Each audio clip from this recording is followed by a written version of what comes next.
Current electrifying news, episode 2.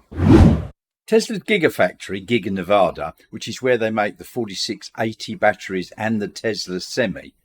Now, construction has begun on the expansion there, and this is going to add around 4 million square feet, or 373,000 square meters, give or take a bit, of manufacturing space.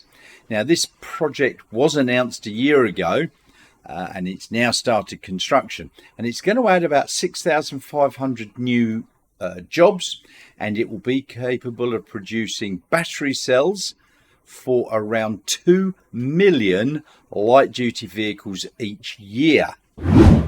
Tesla's software update, the latest one, is about to be rolled out, and that is 2024.2.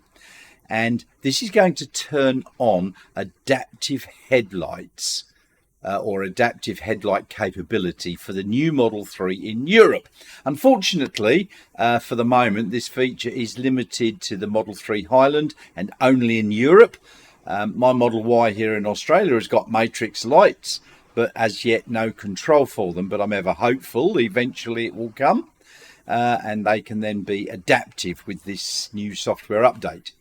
Now, the adaptive high beam basically reduces glare for other drivers by detecting the oncoming vehicles and selectively dimming parts of the high beam. So this results in the high beams being able to stay on longer and improves visibility at night. Stellantis, owners of the Jeep brand, have announced that their first all-electric Jeep will hit the US market later this year, and it's going to be called the Wagoner S. Now, Jeep seems to be going all out on the EV market. Back in 2022, they announced they're going to launch 4 electric SUVs: the Wagoner, the Wrangler, the Recon, and the Avenger. Now, the Avenger was actually released in Europe almost a year ago, early 2023. And it had 341 miles or 550 kilometres range on the WLTP cycle. The new Wagoner S, and the S stands for speed, is slated for release globally and will have 600 horsepower and a 0 to 62 miles an hour or 100 kilometres an hour time of 3.5 seconds. Not bad. They also claim a target range of 400 miles or 640 kilometres, once again on the WLTP cycle, so drop that down about 20%. In the USA, they've got the IRA, which is not the Irish Republican Army, it's the Inflation Reduction Act, and that gives up to $7,500 discount on qualifying EVs. And this is now deducted at the point of sale. So some Tesla Model 3s are now ineligible to receive the discount. Hyundai Ioniq 6 also does not qualify for this in the US. However, Hyundai are giving a $7,500 retail bonus cash on purchases, not leases. Now, this makes the Hyundai Ioniq 6 cheaper than the Model 3 Highland by quite a few thousand US. And so the Ioniq 6 becomes an excellent and very attractive buy in the US. Back in 2021, Stellantis announced a new dedicated EV platform that was going to come in 4 sizes.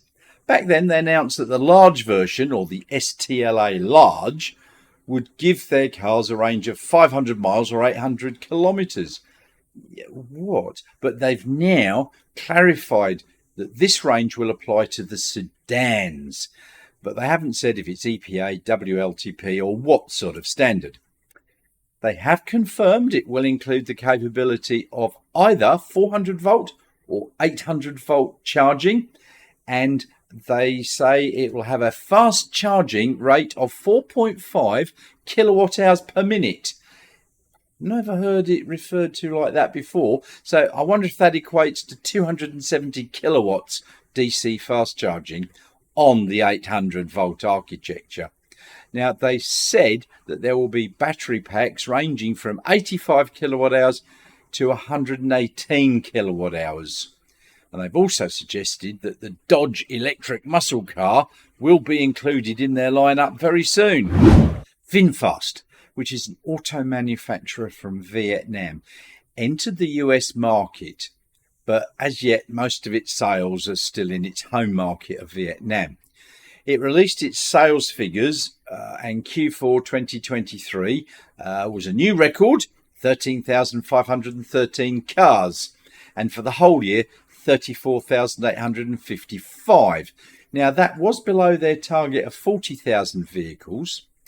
Sales in the US are not known, but between January and October 2023 it was thought to be just a few hundred units. Now they've got a lineup of cars to come which looks quite interesting, although their pricing I think is probably a bit too high and their efficiency is probably also a bit too high. So we'll just have to wait and see, and I've got no idea if they're going to be coming to Australia. A lot of press recently has said EVs in the cold are no good. Yeah, well, ICE cars, or internal combustion engine cars, are harder to start in the really cold temperatures. I remember having one in England, and some days you're really cranking that over to get it going. Charging in the freezing cold should be no problem if you know what you're doing. Now, in Chicago, they reported that many EVs were unable to charge due to extreme cold. But there were numerous reasons for this, including lack of preconditioning, lack of knowledge, and so on. Now, in Canada, there was a Model Y owner. Now, the temperatures in Canada here were a lot lower than the ones in Chicago, and he arrived at a supercharger and charged with no problems. The answer was preconditioning the battery to get it warm enough to accept the fast charge.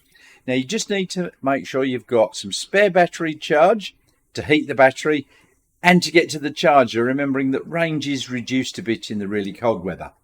Now I was in Norway during winter a year ago, and I did speak to many EV owners who all reported no problems charging.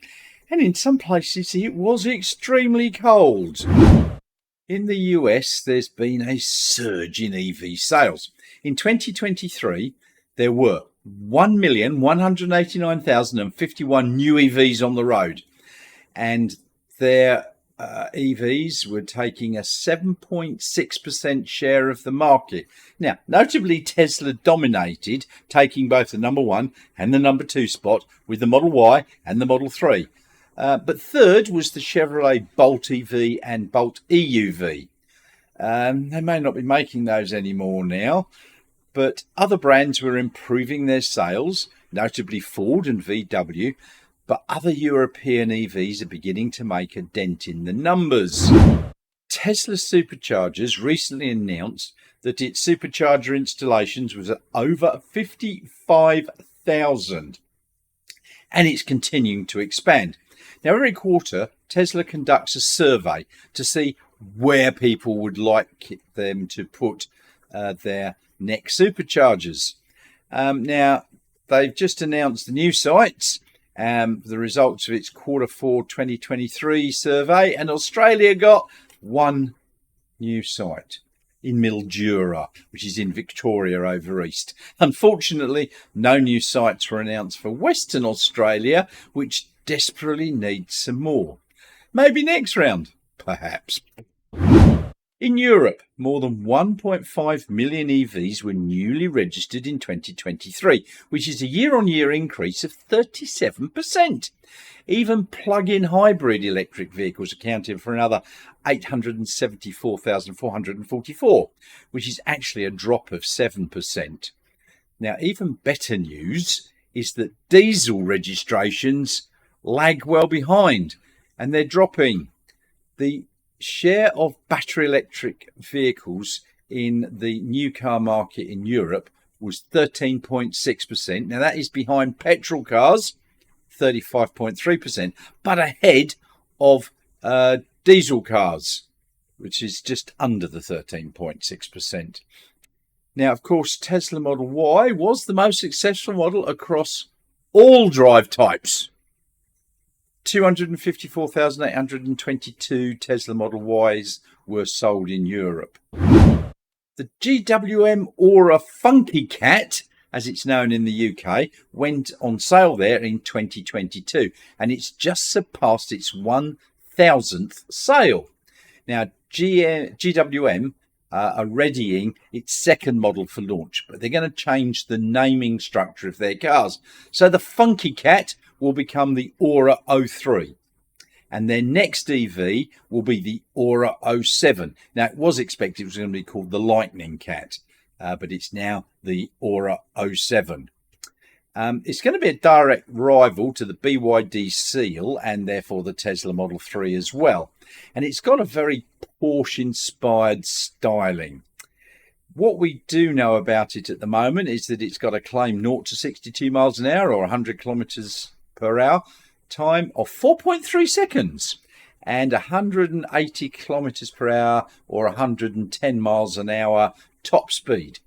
It's got 2 electric motors sending 300 kilowatts or just over 400 horsepower to all 4 wheels, and an 83.5 NCM or nickel cobalt manganese battery pack with a claimed range of 430 kilometers, 267 miles.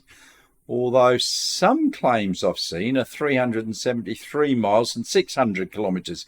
But that's most likely a CLT test cycle. So the 430 kilometre, 267 miles is probably closer to the mark in the real world. Hopefully it will also come to Australia. Bureaucracy, or as I like to call it, bureaucracy, is responsible for a lot of delays, none more so than in the deployment of EV chargers around the world. Now, just talking to the people involved here in Western Australia with the WA EV network confirms this. Amazon has also found exactly the same problem. Now, as you know, Amazon are getting Rivian vans to perform their last mile deliveries, and Amazon claims to have deployed 12,000 EV charging stations around the world. But it found that slogging through all the paperwork and permits and approvals and logistics associated with these installations to be a major pain in the ass for them.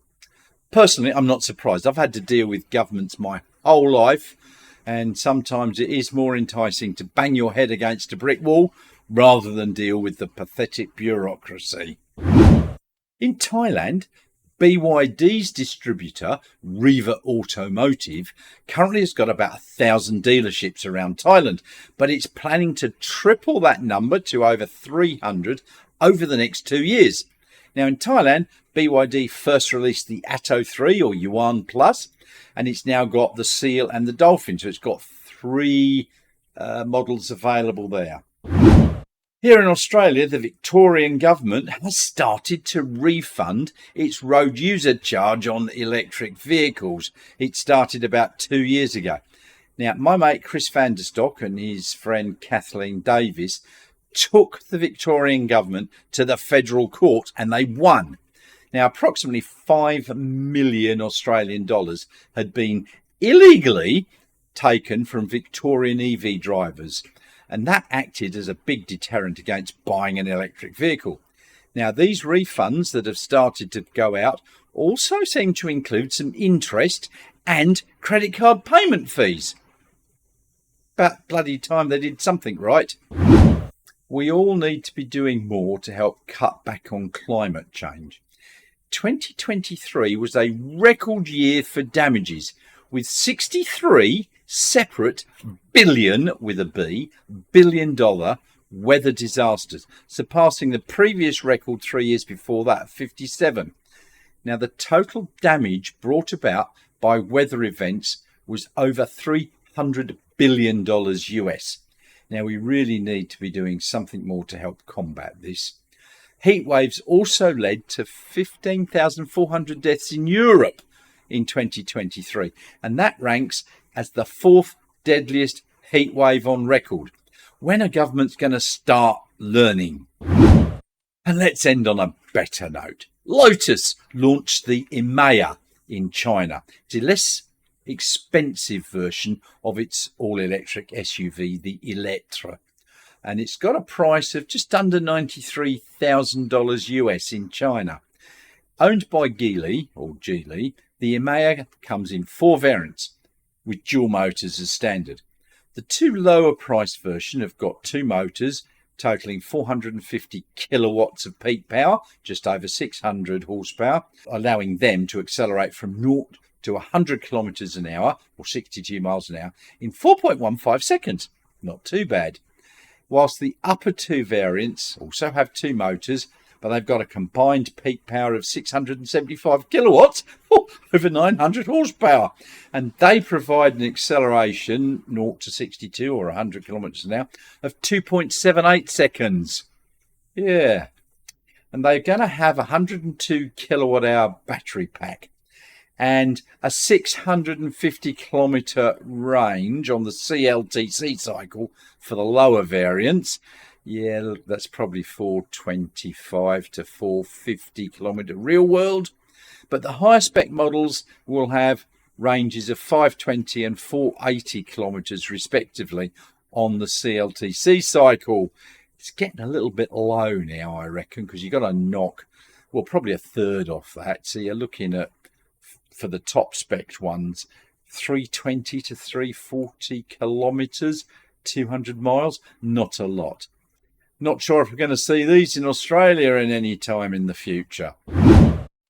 Thanks very much for watching. Timestamps, I should be pinning those in the comments section if I remember. And in the description section, there are links to my Tesla referral, Ko-fi and Patreon if you'd like to help out the channel financially, please. And a link for those of you that would like to invest in shares called Stack, I think. And you can use that link, and I think we both get a free share. Now, of course, the easiest way for you to help is to click that like and subscribe buttons below and make any comments in the comment section. And I'll see you all very soon.